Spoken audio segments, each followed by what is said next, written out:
Mga bata, inaanyayahan ko kayo tumayo para sa ating panalangin. Joanna, pangunahan mo ating panalangin. Ama, maraming salamat po sa lahat ng gandang araw na inyong ibinigay upang kami magkakita-kita at may matutunan panibagong aralin ngayon. Maraming salamat po sa lahat ng inyong binibigay na blessing at patuloy na pag-aalaga sa amin. Ang lahat ng ito po ay aking pinapanalangin sa ngalan ng inyong anak ng Kristo. Amen. Ngayon, bago kayo umupo, ay magkaroon mo tayo ng pampasiglang gawain. Kakantahin natin ngayon ang maliliit na gagamba. Ngayon, ako muna ang kakanta, tapos kayo. Ganito lang yun. Maliliit na gagamba, umakyat sa sanga. Dumating ang ulan at itinaboy sila. Sumikat ang araw at natuyo ang sanga. Maliliit na gagamba ay laging masaya. Okay, ngayon, ulit tayo. Sabay-sabay na. 1, 2, 3, go! Maliliit na gagamba, umakyat sa sanga. Dumating ang ulan at tinaboy sila. Sumikat ang araw at natuyo ang sanga. Maliliit na gagamba, palaging masaya. Ayun, ngayon, bago kayo umupo, tingnan nyo muna ang inyong ilalim. Tingnan ko may kalat. Ayun, kung kayo tapos na, maaari na kayong umupo. Ngayon, grade 5. Taas nga kamay ng grade 5 students. Taas nga. Ayun, magaling. Grade 6 students, taas nga kamay. Ayun. Ngayon, grade 5. Kapag ba nagtuturo si teacher, ano ang dapat gawin? Rosaline? Kung meron po kayo sa aming ibibigay habang nagtuturo po kami sa kanila ay dapat po ay gawin yung tunalin aming binagat. Mahusay. Meron pa bang kalagdagan, Joshua? Makinig lang po. Mahusay. Ngayon naman grade 6, kapag nagtuturo si teacher sa kabilang klase, ano ang kailangan niyong gawin? Yes, Joanna? Manapili po kami. Mahusay. Sino pa? Giselle? Gawin po ay pinapagawa. Mahusay. Ngayon, grade 5, maaari muna kayo sumandaling tumahimik at may bibigay lang akong gawain. Grade 6, ngayon ay hahatiin ko kayo sa dalawang grupo. Ang unang grupo ay kayo at ikalawang grupo ay kayo. Ayan. Ito ang inyong panuto. Maaari nyo na simulan ng inyong gawain. Pero, bago ang lahat, ano kaya ang mga pamantayan sa paggagawa ng pangkatang gawain? Joanna? Nakipagtulungan po sa kami. Mahusay, meron pa ba? Raquel? Gawin po ang gawain sa dinakdakan. Magaling. Maaari nyo na simulan ng inyong gawain. Grade 5. Ngayon, may babasahin kayong kwento. Ayan. Ang grade 5 students, tapos yun na bang basahin ng inyong babasahin? Ngayon, kung tapos na, ay sagutan natin ang mga tanong. Sino kaya ang bata sa kwento? Joshua? Ang bata ko sa kwento ay si Nicole. Mahusay. Ano kaya ang katangian ni Nicole? Nelson? Ang katangian ko ni Nicole ay may kakulitan at hindi marunong sumunod. Magaling. Ngayon naman, kung ikaw si Nicole, susundin mo ba si nanay? Bakit? Ang po, Sabihin? ay susundin ko po ang aking nanay dahil alam ko po ng mali ko ay ang kapagilan lang po ang gusto mangyari sa akin. Magaling. Ngayon, ano naman kaya ang panuto o utos na nabasa mo sa kwento? David? Ang utos ko na isa ko sa nabasa ay huwag kang hawak ng kahit anong bagay sa paligid. Magaling. At ang uli ang tanong, bakit mahalagang sumunod sa panuto? Rosaline? Dahil po pag susunod tayo sa panutaan, mas nagiging tama po yung ating ginagawa. Mahusay. Alam niyo ba mga bata na ang pagsunod sa panuto ay isang magandang katangian na dapat taglayin ng mga bata katulad nyo. Ngayon, tapos na natin basahin ang kwento, ay may gagawin kayong panibagong aktibidad. Ito, David, maaari mo ba akong tulungan at ipamahagi mo sa iyong mga klase? Ayan, gawin niyo na tahimik grade 5 at ako ililipat muna sa grade 6. Grade 6, tapos na ba kayo sa inyong gawain? Mahusay! Group 1, unang pangkat, maaari niyo na bang i-presenta ang inyong ginawa? Para po sa aming aktibidad na minamagatang i-roleplay mo ako. Paano pag-aralang mabuti ang mga salita sa ibaba? Gamitin ang mga ito sa isang pag-uusap. Alam mo ba si Sarah ni Roman mo ay may alagang puti? Oo, at alam mo rin ba, nagbakasal sa Boracay ng Pasko. Oo nga, pero nung nagkaroon ng COVID-19 ay nagpili lamang siya sa kanilang tahanan. At gamit ang lakot siya ay nagsigat na lamang ng kanta. Ayan, mahusay unang pangkat. Ikalawang pangkat, bigyan natin sila ng 3 palakpak. Pangalawang pangkat, maaari niyo na i-presenta ang inyong gawain.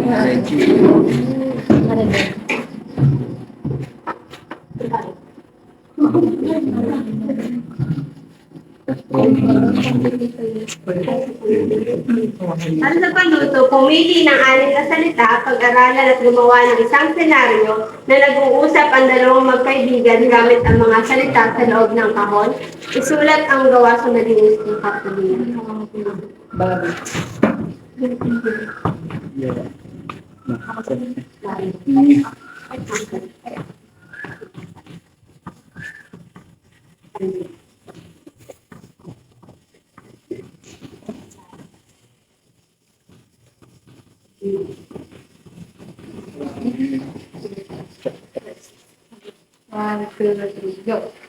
Saan ka na sa bayan?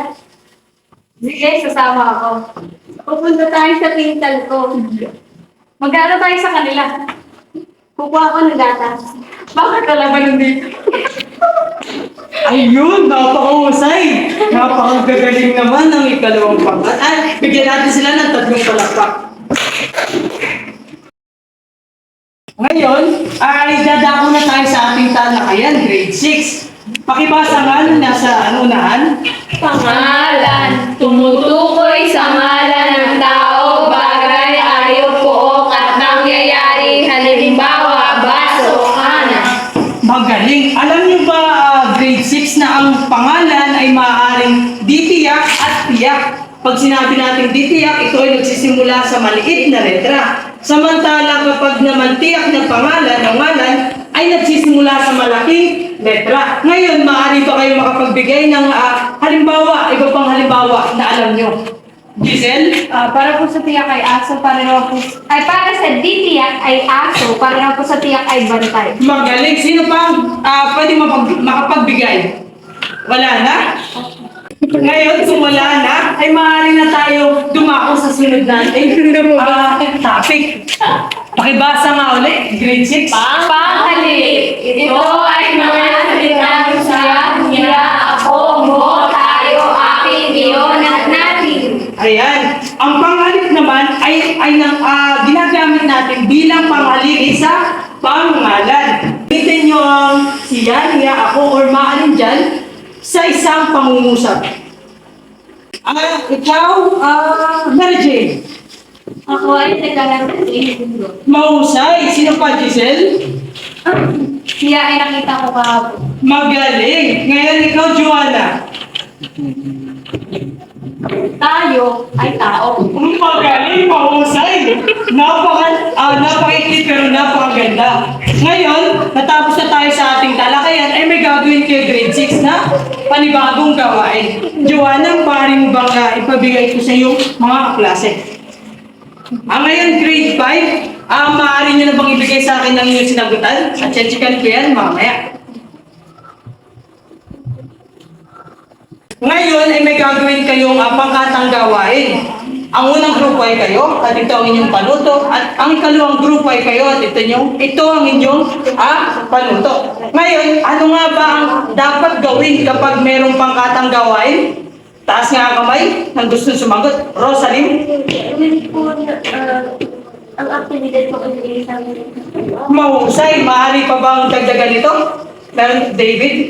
Kung gumawa ng hindi naman kailangan. Magaling, maaari nyo nang simulan ng inyong gawain. Grade 6? Tapos na ba ang inyong gawain? Ngayon ay bibigyan ko kayo ng sagot upang itama ang inyong kasagutan. Ayan.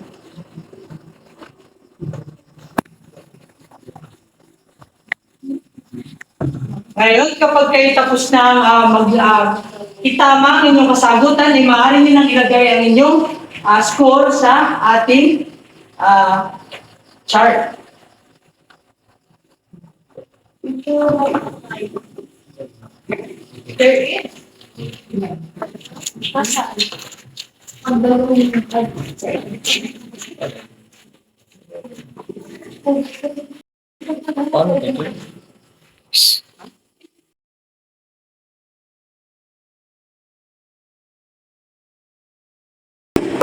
Ngayon, maaari ko na bang kolektahin ng inyong ginawang gawain, aktibidad?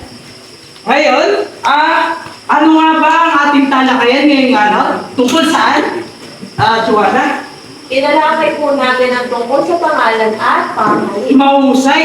Bakit kaya mahalaga na pag-aralan natin ang pangalan at pangalan? Giselle? Malaga pag-aralan po pangalan para masukoy ang ngalan ng tao, bagay, high ko o katulad. Mahusay. Ngayon, ay alam niyo na ang ating aralin. Dadako na tayo sa pagtataya. Maghintay lang kayo mga bata. Ay, ito na ang inyong gawain, Joanna. Bigay mo na sa kanila. Gawin lamang iyan ng tahimik. Grade 5, tapos na ba kayong gumawa sa group activity? Unang pangkat, maaari niyo na bang gawin ng inyong ano? Pero tingin mo ako, paano ito basahin at unawain ng mga sumusunod na panuto? Okay. Una, kumuha ng dalawang bangko at itapat ito sa isa't isa. Maglagay ng dalawang papel sa bawat upuan.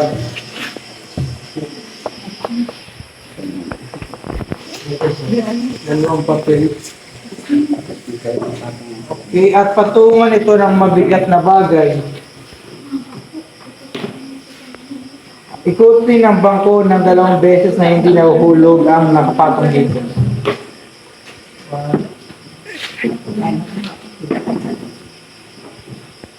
Ayan, magaling. Unang pangkat. Ikalawang pangkat, bigyan natin sila ng 5 palakpak. Ayun, mahusay. Ngayon, ay ikalawang pangkat, maaari nyo na bang gawin ay presenta ang inyong ginawa sa unahan?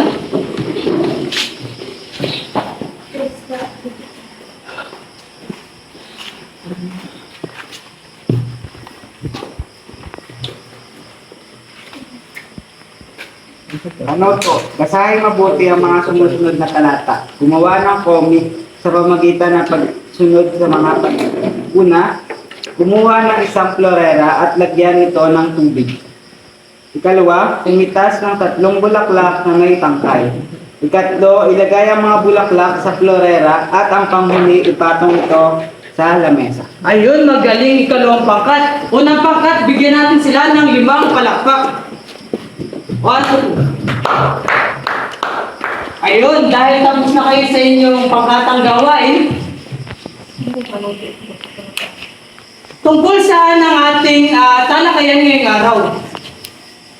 Ayan, Miss Rosalie. Tungkol po ito sa pagsunod sa Panginoon. Mahusay. Ngayon, bakit mahalaga na sumunod tayo sa panuto?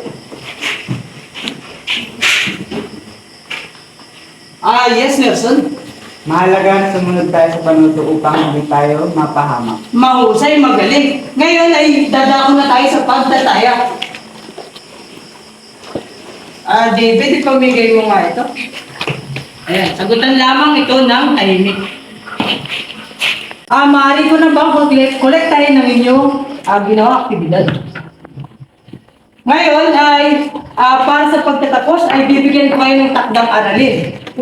Joanna, maaari mo ba itong pamigay? Maaari kayong humingi ng tulong sa inyong mga magulang o nakakatandang kapatid sa inyong bahay. Ngayon, ikalimang grupo, maaari nyo na bang ibigay sa akin ang aktibidad na inyong ginawa? Tamang, Chichikan? Ayun, mahusay. Ngayon, sa pagtatapos, ay bibigyan ko din kayo ng takdang aralin. Ngayon, Pwede bang pakibigay ito sa inyong klase? Kagaya ng sabi ko sa grade 6 ay kailangan nyo humingi ng tulong sa inyong mga magulang. Ayan, hanganda na kayo. Maaari pa nga tumayo na ang lahat. Parang ready na talaga kayo sa pag-uwi. Tayo na, tayo. Joanna, mamaya na yan. Ayan. Ngayon ay sa pagtatapos ng ating aralin, matibay at talagang lumalaban tayong lahat. At ngayon, paalam mga bata. Alam din Ayun, maaari na kayong umuwi. At humalik.